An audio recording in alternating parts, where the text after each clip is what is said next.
السلام علیکم ورحمۃ اللہ۔ دوستو، ایک بادشاہ تھا جسے اپنے وزیر پر بہت بھروسہ تھا۔ وہ اپنے ہر کام میں وزیر کو اپنے ساتھ رکھتا۔ اس کو ساتھ رکھنے کی ایک بڑی وجہ یہ تھی کہ وزیر نیک اور خدا ترس تھا۔ وہ وزیر ہر کام میں خدا کی مرضی پر راضی رہتا اور یہی کہتا جو بھی ہوتا ہے اچھے کے لیے ہوتا ہے۔ ایک دن کچھ یوں ہوا کہ بادشاہ تلوار بازی کی مشق کر رہا تھا۔ ویسے تو بادشاہ کو تلوار بازی میں بہت مہارت حاصل تھی، لیکن اس دن خدا کی کرنی ایسی ہوئی کہ اچانک مخالف بندے کے وار سے بادشاہ کی ایک انگلی کٹ گئی۔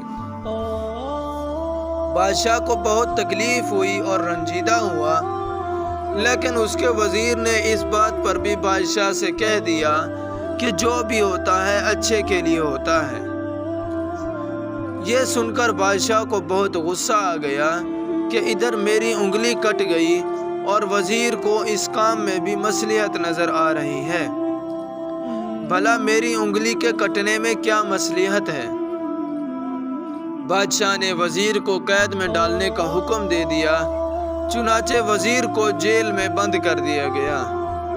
جیل میں جاتے وقت وزیر نے یہ کہہ دیا کہ جو بھی ہوتا ہے اچھے کے لیے ہوتا ہے۔ کچھ وقت کے بعد بادشاہ اکیلے ہی شکار کرنے کے لیے کھڑا ہو گیا۔ ویسے تو ہر وقت اس کا وزیر اس کے ساتھ ہوتا تھا، اب کیونکہ وہ قید میں تھا اس لیے بادشاہ اکیلے شکار کرنے پر چلا گیا۔ شکار کرتے کرتے بادشاہ جنگل میں بہت دور نکل گیا اور ایک ایسے قبیلے میں پہنچ گیا جو جنگلی تھے اور اپنے بت کے لیے ایک صحت مند آدمی کی تلاش میں تھے۔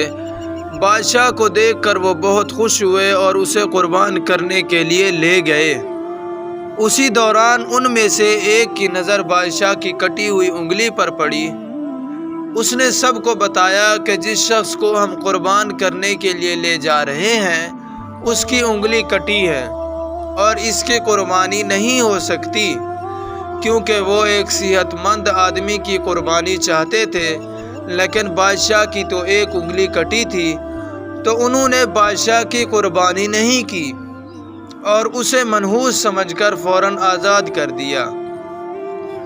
بادشاہ کی جان بچ گئی اور وہ خدا کا لاکھ لاکھ شکر کرتا ہوا اپنے محل میں پہنچ گیا۔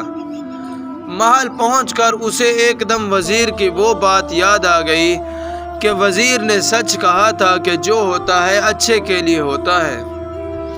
اگر آج میری انگلی نہ کٹی ہوتی تو وہ لوگ مجھے قربان کر دیتے، لیکن وزیر کے قید ہونے میں کیا بھلائی ہو سکتی ہے؟ بادشاہ نے بہت سوچا اور پھر اس بات کے جواب کے لیے وزیر کے پاس پہنچا۔ بادشاہ نے وزیر کو ساری کہانی سنائی اور کہا اب تم مجھے یہ بتاؤ کہ تم قید میں ہو، بھلا اس میں کیا بھلائی ہو سکتی ہے؟ کیونکہ قید میں جاتے ہوئے بھی تم نے کہا تھا کہ جو ہوتا ہے اچھے کے لیے ہوتا ہے۔ اب تم مجھے یہ بتاؤ کہ اب تم قید میں ہو، اس میں کیا بھلائی ہے؟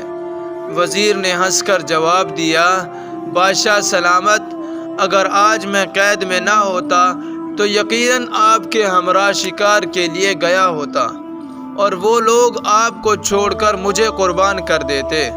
کیونکہ میں ایک صحت مند انسان ہوں، اس لیے یہ سچ ہے کہ جو بھی ہوتا ہے اچھے کے لیے ہوتا ہے۔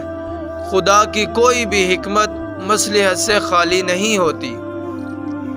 محترم عزیز دوستو، انسان ہے ہی ناشکرا۔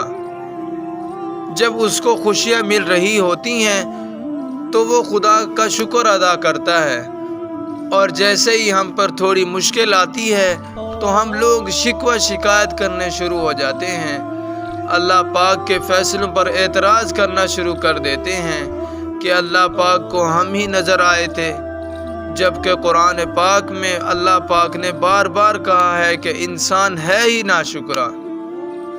دعا ہے اللہ رب العزت ہمیں ہر حال میں اپنا شکر ادا کرنے کی توفیق عطا فرمائے، آمین۔